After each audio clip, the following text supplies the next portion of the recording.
Welcome to the Gloucester and Yonge. I am Isaac Chan, Vice President at Concord, and welcome everyone here. So, we selected this location because of its unique location. We are here in one of our medical office units. At the same time, on the ground floor, we have a very exciting set of retail spaces that the majority of them are leased out.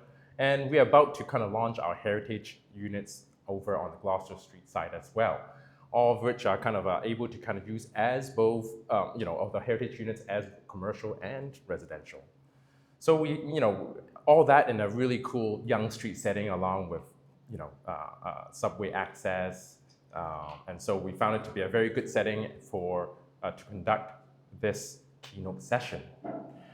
So today I think through the journey of preparing this development, we kind of come across too. Often we come across different individuals, whether that be commercial and residential brokers, medical office practitioners, as well as savvy investors who want to kind of look for a great investment.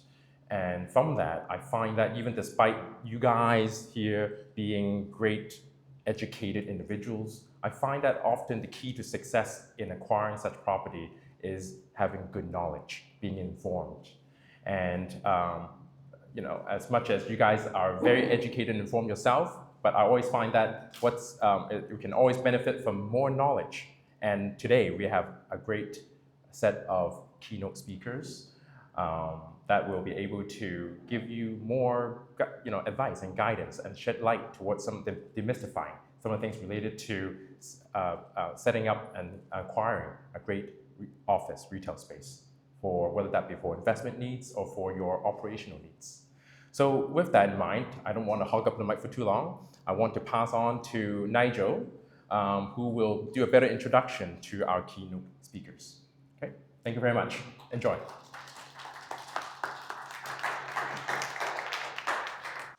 Thank you, Isaac. Good afternoon, everyone, and a warm welcome to Gloucester and Yonge. And today's seminar, which is entitled Retail, Design, and Commercial Insights. My name is Nigel. I'm with the commercial team, with Isaac's team, and we are super pleased to have two amazing keynote speakers today. We have Eric Pook, President of Cirrus Consulting, and we have Hemant Modi, who is the founder and principal designer of Design TWG. What's interesting is that the two topics covered by Eric and Hemant, although quite different, actually dovetail into one another as part of an overall project process, a commercial project process. What we have seen quite often is that very rarely all entities of a project come together under one roof at the same time to discuss and consult on a project. And with that in mind, this seminar, we hope to shine a light on the commercial project process as a whole, and this will facilitate communication, consultation, and more coordination between all the entities. And that, in our opinion, is what will make a project successful, and at the end, will deliver a better business outcome for the tenant. So the first keynote speaker will be followed by an interactive Q&A session. And then right after the keynote, after the Q&A session, we will have a break. This break will facilitate networking, some refreshments, and also the property tours. The property tours will start and end in this area and will be led by our commercial team. The property tours will cover the medical offices on this level, the ground floor offices or commercial units, as well as the backup house areas and the TTC tunnel. And last but not the least, our mixed-use heritage units all the way in the northeast corner of the property. So please make sure you take advantage of this and join the tour. A few housekeeping notes. Washrooms on this level. The ladies' washroom is out to the right down the corridor, and the men's washroom is to the left around the corner. Also, you would have received an Umomo gift card on sign up. Umomo is our brand new pop-up tenant in Unit 4 on the ground floor. So please do visit them after the seminar is over to see what they have to offer. And with that, I invite our first amazing keynote speaker, Eric Pook of Cirrus Consulting.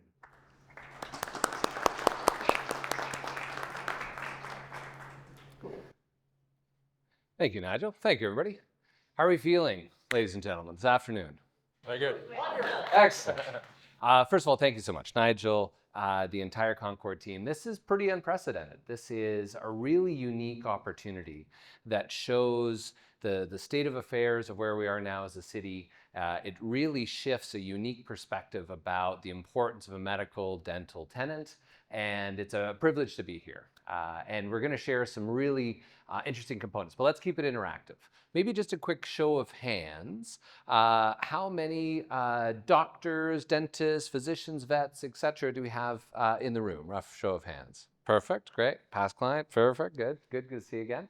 And then in terms of investors, who's contemplating investing into a space and potentially having a medical dental tenant in that space? Maybe show of hands. Okay, perfect, similar sense of hands.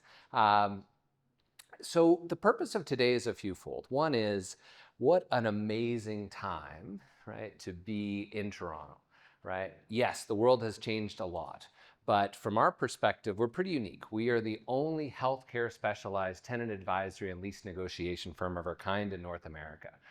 Most of you, it was a bit of an explanation to say, what's a Cirrus and how does it help? But then as soon as I asked, maybe a show of hands, who's ever been involved with a medical dental project in the past? Right? Aha. And how does that compare to a regular project, shall we ask? Exactly. So, as we go through. So today is really to help demystify, in my opinion, the individual physician, the dentist, the vet, the ancillary medical type of clinic is, in many cases, under attack. Right? Doctors are graduating with a higher amount of debt load than ever before. And the large corporate entities are doing everything possible to gobble them up and have them come and be an employee for the rest of their lives.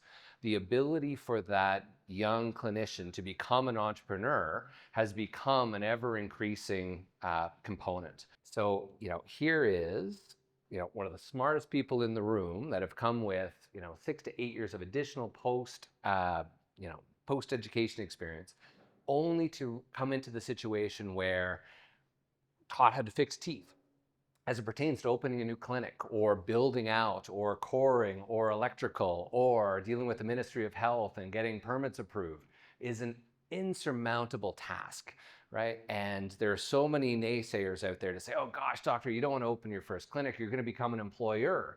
What if the employee sues you? What if you sign a lease and you can't open a clinic, right? Oh, it creates this perfect storm, which is why we are seeing an ever-increasing decrease, right, of young doctors opening their first clinic or mid-career doctors opening a second clinic. Yourself, doctor, how much training do you have in the business side? Okay. But I play one on TV, right?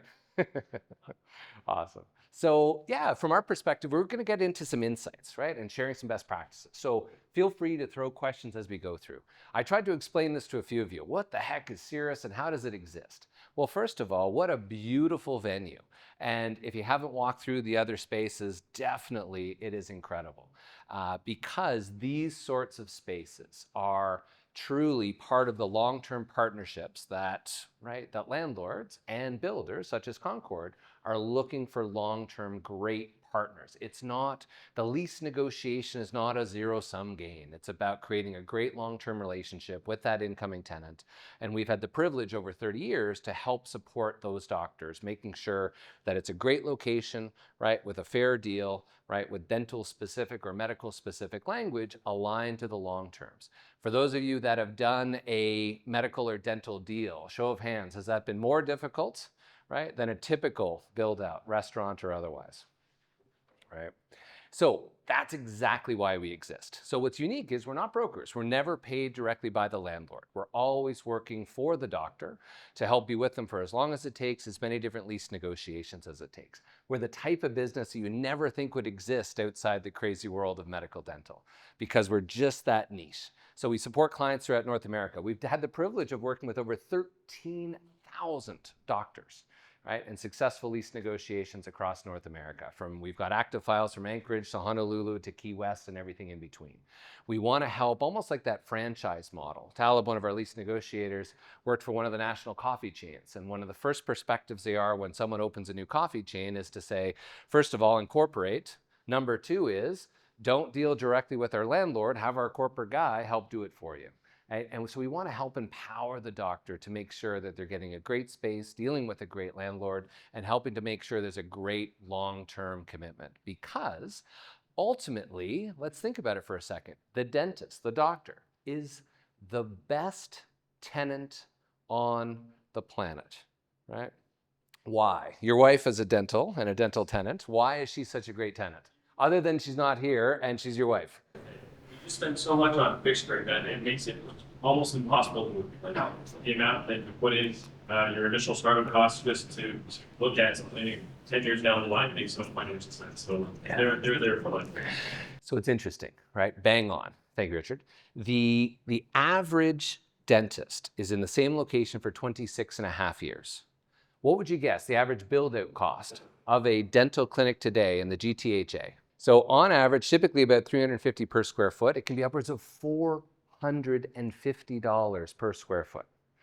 So the takeaway here is that the dentist has some of the highest build-out and construction costs. So let's touch on that. So we just did an event as part of the Dental Advisory Board with CIBC at their headquarters on Friday, and we have the privilege of speaking to 200 doctors there. They shared the latest bankruptcy rates of dentists. Last year, how many dentists, right, went through a bankruptcy process? Of the 26,000 dentists, how many filed for bankruptcy? Take a guess. 9. 0. 9 is correct, right? 0.027%. And that's the average, roughly 9 per year. So now think about it, right? No wonder Concord has us here. You might be thinking, what the heck? Concord's got Cirrus coming in to talk about how doctors, physicians, vets, et cetera, can find great spaces and have great long-term leases. Yes. So highest build-out cost of any other commercial tenant on the planet. Lowest default rates, right? The restaurant, any restaurateurs in the building? The likelihood they're not there after 10 years, I won't go there, but it's less, right? So plus, you're COVID proof. You cannot work from home, right? Regardless of what your staff says. So it gives you a great opportunity to make sure that the average dental clinic is in the same location for 26 and a half years, right? So now from a landlord's perspective, having a fantastic dentist or multi-dental clinic with big build-out costs, beautiful fixturings, that's in the same location for 26 and a half years with a next to nothing default rate is why we're here today. So again, we want to help demystify this. And yes, between the design, between the architecture, between the layout, there are so many steps in the process that can fall down, right? Talking with one of the great architects here today, it's a perfect piece where, hey, the great group at Henry Schein, the great group at Patterson Dental, the great group at Sinclair, et cetera, right? It sent me these diagrams that said I can fit 4 different operatories in there, but shoot, right? Now I give it to my contractor and suddenly I can't build off this, right? So how do we help to bridge the gap? So that's exactly where we fit in. So we've had the privilege of, again, working with over 13,000, 30 years in the business.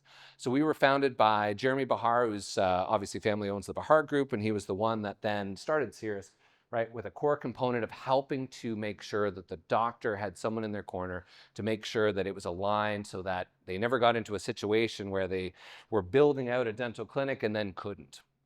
So here's just some of the recent dental deals we've done and medical deals here in the GTHA.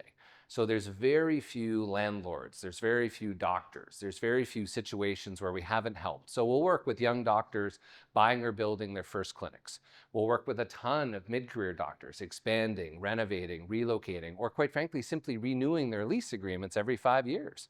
Lots of doctors may have signed that lease 10 or 15 years ago without even really looking at it, right? In addition to that, what we're very, very proud of is, we speak landlord and we speak, right, medical doctor, right, and dentist. So it helps us make sure that we can help bridge the gap. We can help the doctor expand, right? It is devastating right now in some cases. The banks now will not issue a long-term loan to a young physician, dentist, vet with insufficient term or certain clauses within the lease. So I'll say that again. right? I'm speaking to RBC's national branch coming up on the 28th. Their underwriters basically state that, look, if young doctor about it to pay $2 to $3 million to purchase a new clinic and or building, right? If there is insufficient term on the lease, their rule of thumb is they will only give a payback, an amortization period of the loan equal to the term on the lease. Meaning full well that some doctors, when they're planning to sell, think, oh gosh, I'll be a month-to-month tenant, it'll be fantastic, right? But then the buyer goes to the bank and says, okay, great, right? I want to buy Dr. Feisel's practice, but the bank then says, sorry, you can't. And now suddenly 100% of those practice sale proceeds go up in the air, all because of that lease they signed in 1986. Right? So the best piece here, right? And thank you again to the Concord team. We want to help make sure that, again, we create great long-term partnerships. We help to make sure that it's a great win, because an actual lease negotiation, it's not a zero-sum game. It's a back and forth. It's creating what's important to the landlord, what's important to the doctor, right? What's important to the investor that might be the in-between, right? Because again, they're great, great tenants.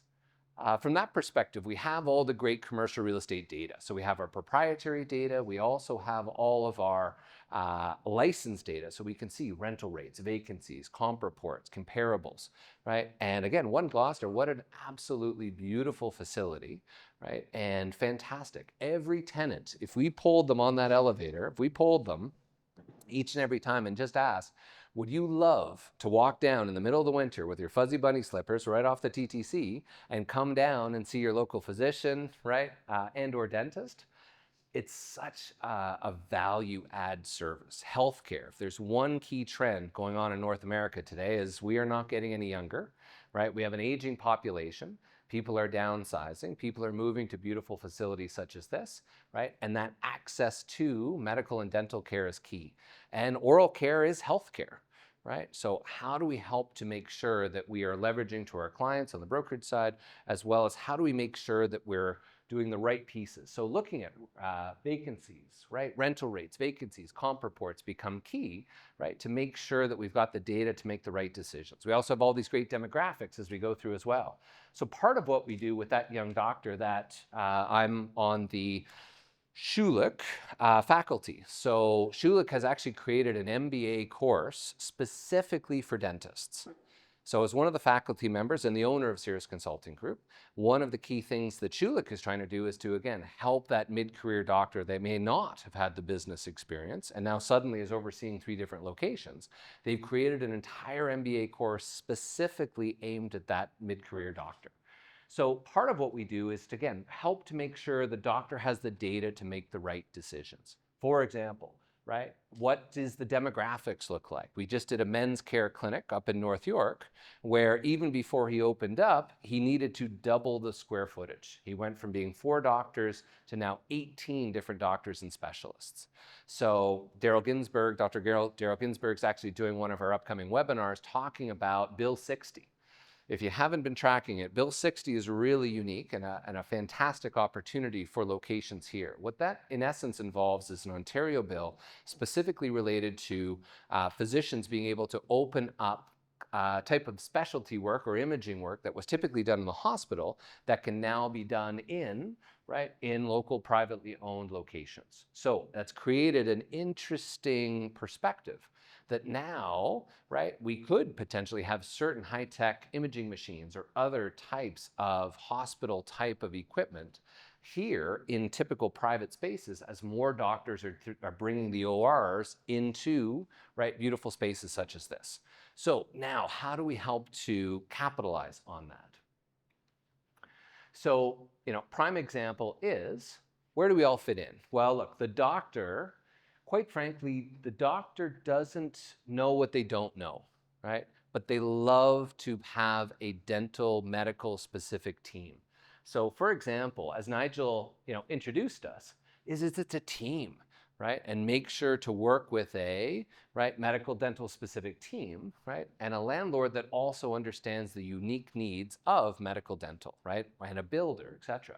So it's interesting, right? From the dentist perspectives, what's your mission statement, right? I did a course once and in West Allis, Wisconsin, part of Henry Schein's Dental Business Institute. And the instructor said, show of hands, who knows what an org chart is? And with 21 doctors in the room, how many doctors raised their hand? Not one, right? Organizational charts, right? Business 101. So it goes to show, right, how much we can help the doctor make sure that they are, right, well taken care of throughout the process. So building that specific team, building with the designer. We're going to hear some great examples from our friends, specifically describing how the design becomes so important, how the build out, how the architecture becomes so important. The last thing we want by the time the contractor comes through is to say, whoops, boss, we got a problem, right? Because it is now more difficult to build out a medical dental clinic than it was 5 years ago, than it was 5 years prior, than it was 5 years prior to that, right? The government, the Ministry of Health, the lead walls, the certifications that's on a microfiche from 1986 that they won't, they fired the person that was the only person in the province that could actually pull out the data. Craziness. So much so that it's preventing doctors from being able to sell their clinics. So, right, it is one of the biggest takeaways from today is I can think of 3 specific examples here in the Greater Toronto area where the doctor has either bought a unit, right, or leased a unit and cannot build out a dental clinic. I'll say that again, right? A doctor has bought a unit only to find out afterwards cannot build out a dental clinic. So it's not a good thing for the developer. It's not a good thing for the contractor. It's not a good deal for anybody. So the whole premise here is how do we help to make sure collectively, right from the brokerage, real estate side, lease negotiation side, design side, architectural side, build out side, etc. How do we make sure that we're doing everything possible that before we've signed binding letters of intent, we've made sure it's suitable for dentistry. So in one particular case, right, they want to build out a 6 operatory clinic, right? Yet cannot core, right, to the specific numbers needed to build out a 6 operatory ADAC clinic. Number one. Number two, a doctor, right, at Yonge and North York area up on Yonge Street, right, bought a unit, right, only to find out that due to the condo board and other specifics, right, the phase 1 versus phase 2 electrical was insufficient, right, for even doing more than 2 operatories. So, right, the takeaway now, and then this poor doctor has been paying a year worth of interest only and now principal, and now has to become a landlord because the body unit that wanted to build out a specialty medical dental clinic and now can't purely because of the space and not having the right guidance at the right time. So how do we help to protect the doctors is be a partner with the landlord, broker, lease negotiator, dentist, etc. How do we make sure, right from the equipment side, let's get the great teams from the Henry Scheins of the world, et cetera, to come through and make sure, can the doctor sit at 12 o'clock, right, doing continental delivery, right, hunched over all day, every day, and is there enough room, right, with the back cabinetry, for example? These are the type of things that you can provide immense value to your clients, right? And helping to introduce them to, right, the right team at the right time. Because everybody just wants to get a great deal. So the doctor wants it, you want it, right? We're a whole component. And from our perspective, we're always hired directly by the doctor. So look forward to working with many of you. We never derive commissions from the landlord. We're always here to help look out for the doctor, all right, as the tenant advisory firm that we are. So, some key things that we always share with our clients and or landlords with dental tenants is to help follow this key plan. Over 13,000 of these that we've done for our clients. Want to make sure you've got the plan. You want to make sure you've assembled the right professional team. Let's run the financials, right? One of the key things we do is look at a quick pro forma, right? No different as you were doing earlier about here, right? To buy versus lease. Hey, you know what? With a similar amount down, it's actually pretty darn comparable to what a lease would be, but you've got the opportunity to own it. Fantastic, right? It doesn't matter to us if the doctor buys, builds, leases, acquires it from a different doctor. We just want to make sure that that lease is structured. Let it be separating the real estate corporation from the practice corporation, or, right, to make sure they've got the plan. But there are so many of these steps that the doctor who's never done it before needs the help to support the process. So what should it do, right? Of course, fair and affordable financial terms. There's 7 main financial variables: base rents, annual increases, common area maintenance, fixturing, free rent, tenant improvement allowance, landlord work. Right? Again, doctors, you are the best tenants on the planet. And talking to Andrew, who runs the retail team for Concord, right, is a perfect perspective, because right, there's lots of flexibility that can be there to help get the doctor approved for the loan, right? Maybe we need to lock in the rent for at a certain rate and then adjust, right? Maybe there's a little extra tenant improvement allowance. How much can we get from the banks, right? What's their risk tolerance team? How do we come up with a good solution? Because right, you are the best tenant on the planet. We're a little biased, but you get it, right? Number 2 is the stability and security. Right? You ask a lot of existing tenants, and what's a lease? It's just something I needed in order to get going. Right? For a dentist, it's very, very different. They are now selling the dental clinics for 5.9 times the normalized EBITDA. Right? 5.9 times their normalized EBITDA. So once they take out the boat, the car, the Tesla, and everything else, right? It is 5.9 times. It's one of the highest value of businesses that are being sold in the GTHA. And that's come down from upwards of 9 times through COVID and the pandemic. I share this because the number one reason why a doctor cannot sell their medical, dental, vet type clinic is because of the lease, right? And typically it could just be in the assignment provision, right? Does it allow them to transfer for the future? Right? Is there any sort of termination rights, right? Or demolitions, relocations? There's all sorts of different components that, again, right? The builders, the landlords, they want to make sure it's a great long-term fit, right? And it's not that zero-sum game. So one of the key components they're making sure, typically a 10-year term and 2 5-year options are the minimum. If it's $1 million before the doctor can let in the first doctor, right, and the first patient, right, then that's key. Minimum risk and exposure. Let's talk about that. There was a devastating example of a doctor who was 43 years of age, north of the GTA, who had built out a beautiful 6-operatory clinic. So his entire life, he was an associate, he was always working for another doctor, finally got the motivation and enthusiasm to open their very first clinic. Only then, 3 weeks prior to the grand opening, the doctor died of a massive heart attack. Fully built out clinic, no doctor, no patients. How much is that clinic worth? So here's what happened. The bank, right, God bless them, they got their pound of flesh from the life insurance policy. That's their game. Unfortunately then, right, the doctor and the estate was still bound to the remaining, right, 9.5 years on the lease, right? So part of this is, again, the uniqueness of a medical dental tenant, right? They hired us, we were able to get it assigned, but still, right, that wife is still, right, continually liable through the process. So part of this is we can have great language that's just as great for the landlord as it is specifically for the doctor. The doctor is the sole breadwinner, right? My godfather went golfing at 55 years of age, tore his rotator cuff. My father, a general physician, right, was sitting in the chair, right, right, and my godfather was doing one of these, right, trying to do the exam. My dad said, what's wrong? He's like, I don't know. I tore it. I took this golf shot. I don't know. I said, no, it's not good. Right? Went into the orthopedic surgeon, opened him up. There wasn't any cartilage left. He had to sell his clinic the next week, right? With minimal savings. So, how do we help to, again, make sure that it's a beneficial agreement? We put in a dental-specific death and disability clause, right? The doctor might necessarily be disabled, but if he slices his finger on the gate on the way out the door, right, and suddenly now, right, you're certainly not disabled, but you're certainly not practicing wet finger dentistry. So having those flexibilities, having those flexibilities can be maximizing the ultimate value. And again, how do we put a protective force field around those eventual practice sale proceeds?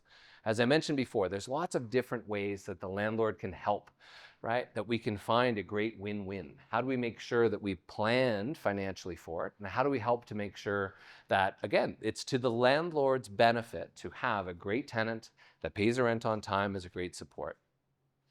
For those of you that own your own space, right, or spouses own the space and the spouse is the doctor, etc., the importance of creating a lease agreement separating the real estate corporation from the practice corporation is critical and probably one of the biggest misses in today's dental medical world. So many doctors today, they're so excited, they buy their first unit, they buy their first building, they come into it and they say, okay, fantastic, I'm ready to go. All right, I'm gonna go see my patients. And hey, I'm my own landlord, that's great. I know I'll pay myself rent, maybe my accountant will do something, right? But unfortunately, without a lease, they can't get the loan approved, right? Without a lease, from a tax and audit perspective, hey, if you're overpaying or underpaying in rent, paying from one pocket to the other, Trudeau's just added 13,000 auditors that go after entrepreneurs, especially that are paying from one pocket to the other, right? So how do we actually know if we're paying ourselves fair market rent or not? Maybe on the high side, maybe on the low, right? The accountant can give the guidance. Should you pay yourself triple net, right? Should you pay yourself on a modified gross or a gross lease, right? The biggest mistake we see doctors doing today is they don't create a lease with themselves, right? And they are exposing themselves that, heaven forbid, if anything were to happen to them or they were to pass away, or doctor, you were to get hit by a bus on the way leaving, right, the course, then unfortunately, it leaves the ability to sell the clinic in peril. And within a medical dental clinic, if it doesn't sell in the first 90 days, it doesn't sell at all. It's called the emergency exit, right? And it is the biggest reason that a medical dental clinic loses its value, is because if there's insufficient term, right? If there's different guarantees or there's no ability to transfer the lease, right? The value of that clinic goes down to the charts, if anything. And every month that passes, right? It's not even just the lack of their production, their revenue, it's actually the patient attrition. And we've tracked it at over 8.32% that every month the doctor is closed, right? That clinic is, patients go down the street and they never come back, right? So now put yourselves in the mindset of the doctor. We're now getting a true appreciation of why the partnership, right, with Concord and otherwise is so important to help make sure that it's aligned to the long-term goals of the clinic. So bottom line, to create the lease, it's tax and audits, it's liability, slips and falls. Who's responsible? Is it the building or the clinic, right? Who are the lawyers going after, right? And also, most doctors want the ability to keep the unit as a passive form of income and sell their clinic separately, right? Without a clean lease, without paying rent, how do you properly do a valuation? One side note on valuation, right? Tier 3, one of the largest brokerages here in Canada, just recently acquired by Henry Schein, one of our longstanding contracted partners. Tier 3, if there is a demolition clause or lack of term, they will actually reduce the valued price of the clinic by over $350 per square foot.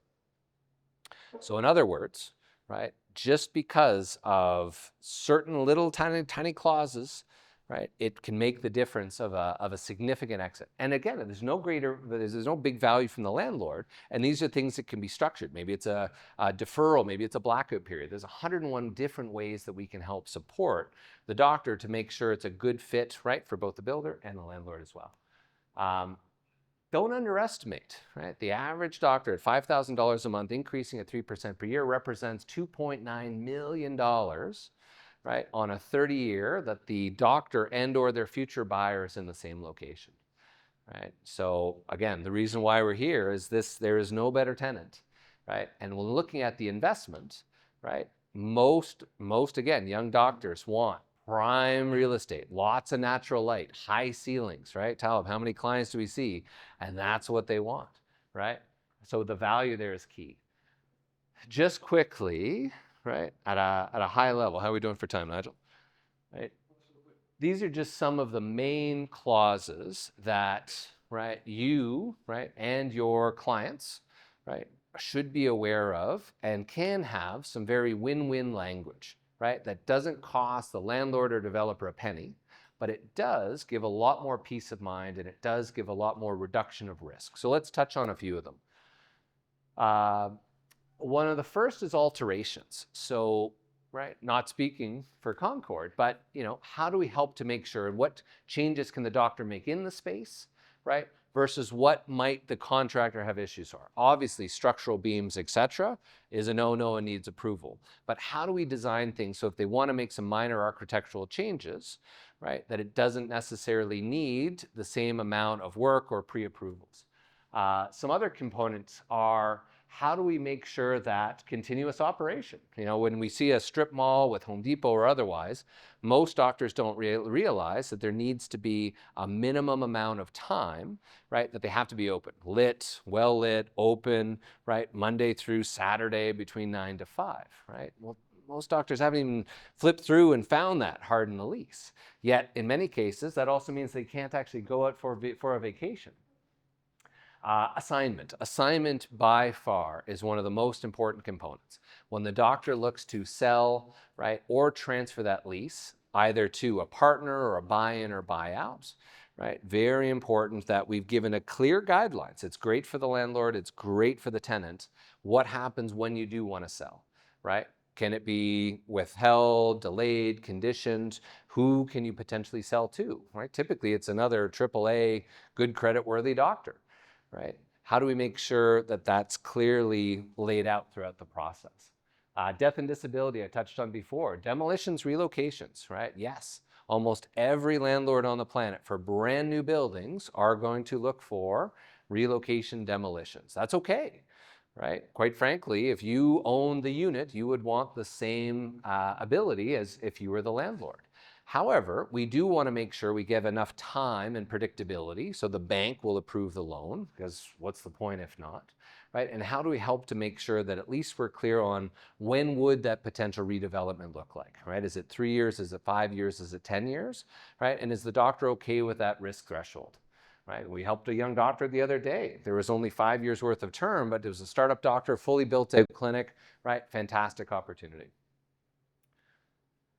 Ultimately, the best guidance is time is equal to leverage. So as you're thinking of expanding, renovating, relocating, et cetera, and working with your partners on it, the more time there is, the more ability there is to get the right partners involved and to start typically a renewal process 24 months in advance, right?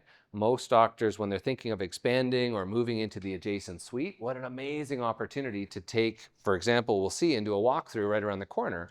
It literally lays out how the doctor who's doing $250,000 per chair, right? That's the threshold to then want to move across the hall, as we'll see from one of the great medical dental clinics right across the way in the floor plans. So how do we help to make sure is by starting as early as possible. The last thing we want to do is to wait, delay, stall. We want to make sure we've got a key plan. So what have we done, right, over the past 30 years of experience working with medical doctors? Number one is making sure we get all the information. As you're working with your clients, if they're already in existing space, get that existing ground floor, right? Get the existing lease and as many different amendments, riders, exhibits. Number two is be involved with your clients to help ensure that you know what their goals are. When do they look to transition, right? What's the production like, right? How's their staffing plan? Are they bringing in an associate? Is the associate an employee or an independent contractor? All of these components are a huge piece of not only the lease, but also designing a long-term strategy to help ensure the doctor has a great plan moving forward. In addition to that, understand what's in the lease, right? Most doctors focus on the first half of the first page, right? Base rent, who's it going to, maybe the annual increase. Yet there's another 72 and a half other pages that could be important to the doctor, right? And that the landlord has no issues with making changes for, but it does need to be done early. It's much easier to fix on the way in than it is 2 or 3 years later to say, Andrew, oh my gosh, I forgot to add something to the lease. Can I reopen that again? No, we're sailing down the river together. Right? Then get the research, rental rates, vacancies, comp reports. Then come with a great outcome and strategy. Long before the doctor even should look at a lease, they should be already thinking about that carefully choreographed game of chess. How do we make sure that we know what the design is, what the architect looks like, right? How do we make sure that I can fit 2 operatories here and here? Gosh, doctor, that's going to be tough because the new ADEC chairs have an angle of right? Then negotiate the financials, then negotiate the business clauses, and not stop until we get to that final form lease agreement that, right, everyone's satisfied with. So in the folders, again, for yourselves, your clients, etc., if you haven't done many medical dental deals, or you've been concerned because you've heard some horror stories of build-outs gone wrong and challenges, etc., this is a perfect opportunity that in the folder, we will do a full complimentary lease review, rental rate analysis, demographic reports to help, again, make you feel and demystify the whole process and make you certainly empowered to help speak more intelligently to your medical dental tenants, right? And know that there's a hyper specialized resource like Cirrus to help make sure that you, as their broker, can make you look like a star, and making sure we get the right architect in place, the right builder, the right designer, right? And make sure that you have a fantastic tenant in the same location for decades and decades to come. On that note, thank you very much for your time.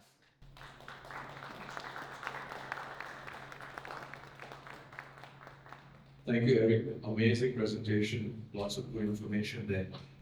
We're just gonna have a quick Q&A session, and I'm gonna get the ball rolling with a couple of questions. Eric, if you don't mind, please. And then the mic is open, whoever would like to raise a question, I have a mic with me. So the first question is, what is the current trend in Canada for design and lease negotiations? What are you seeing from your perspective? I'll talk about the lease negotiation. I'll pass it to you guys for the design as a good lead in. It's unique, certainly pre-COVID and post-COVID. COVID was the biggest surge of new clients we've ever had in our history. So what happened, of course, in 2020, everyone laid off their staff. Their number one hit to overhead became their tenancy expense.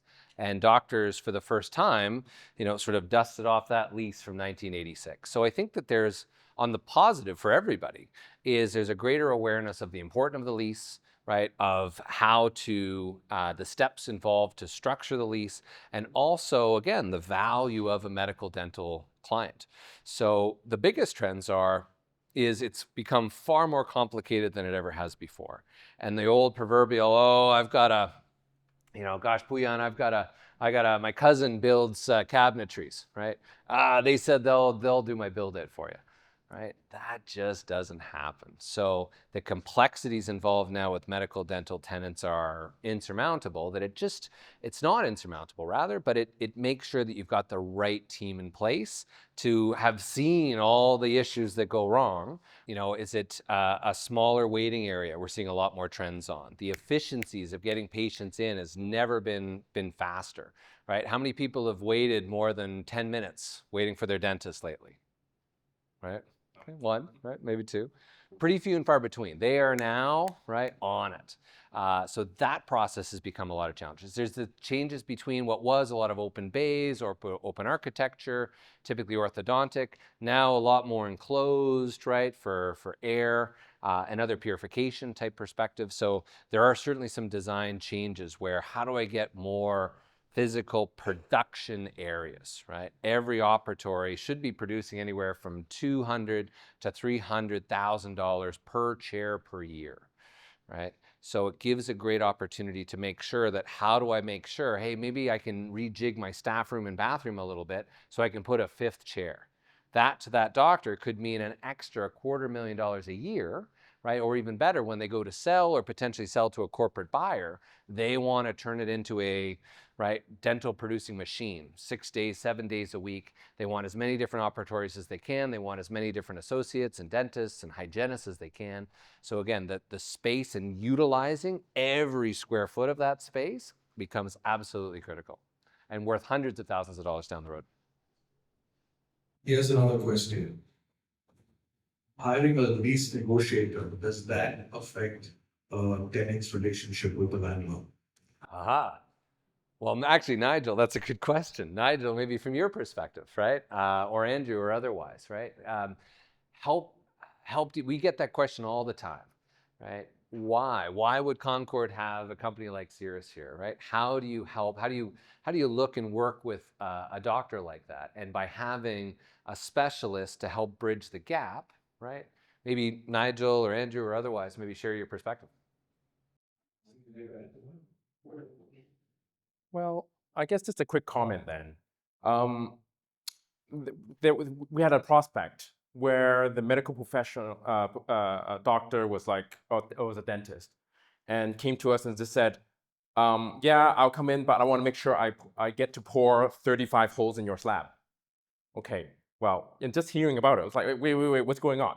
But later on, as you actually hear, of course, being a dentist, they would have hot water line, cold water line, or whatever different lines. It might actually kind of come up in a similar spot, okay? As well as maybe it's actually along the same line because they got different patient rooms. So I would propose that with a right sort of advisory, they can come up with a plan and let you know, okay, well, it's just along the same line here, and it's just these kind of holes that they're gonna pour. It would make the understanding so much simpler.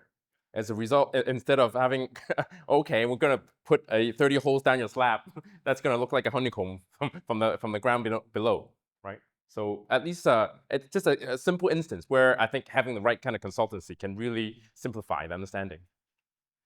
It's a great point where bringing in a company like ours actually strengthens the relationship with the landlord, right? Because look, the doctor's busy, they're chairside, they're running around. These are major challenges throughout the day.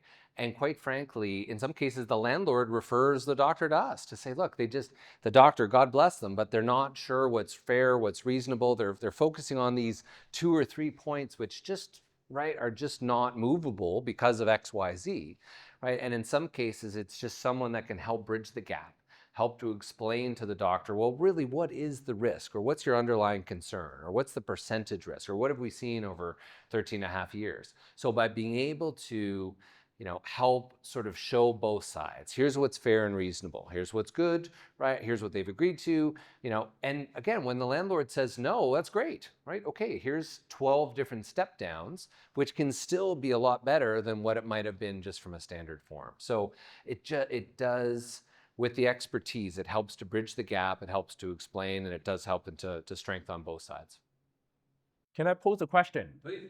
So how is amongst the different medical uses, and it's easy for us even to kind of think of, okay, family doctors, dentists, those are easy ones that we associate with, right? So in current trends right now, are there certain like other medical uses that is becoming more and more popular or that are really in demand for space? Great question.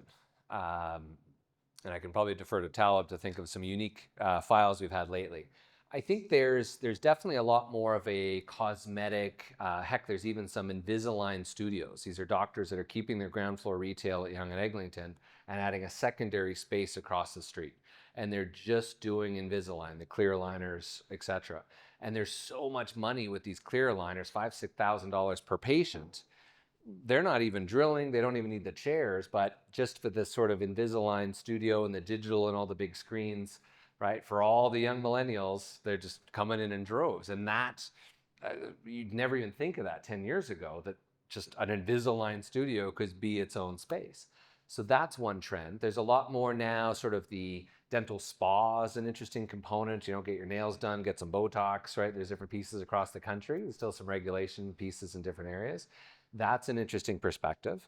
You've also got a lot of general dentists now expanding and looking at bringing in an orthodontist once or twice a month. Maybe there's an oral maxillofacial surgeon. Are we doing deep IV sedation now? It's become an interesting component. Is it sleep dentistry? Are we doing TMJ? Are there all sorts of other components? And yes, that might be an issue if not in the lease. Or maybe there's exclusivity to the orthodontist in there that the general dentist can't be doing Invisalign. So there's a whole bunch of these neat little complexities that, you're right, the average doctor doesn't know the lord of the land, right? It's very important to it. But yeah, it's created this whole new sort of wave. We did, Scott Goldberg, 21 years with us, we did a medical clinic, and it was a men's health clinic. Basically, sort of think of lazy boys and big screen TVs watching football there. And so you've got 2 or 3 GPs, and then they said, oh, well, I've got some buddies from medical school. I've got a urologist. Well, we definitely need a urologist, right? And we've got a cardiologist. And then they started expanding, so much so that my dad went there, right? And connected with the specialist, right? Got a surgery booked shortly thereafter. And it was this really neat concept of a men's care Unify Health clinic, specifically designed with a different niche. And he said the day he opened, Isaac, he was at capacity, day one. So it doesn't even register to all of us outside of being a physician, but the physicians, it is an infinite demand, day one. Yet they're barely making any money. Why?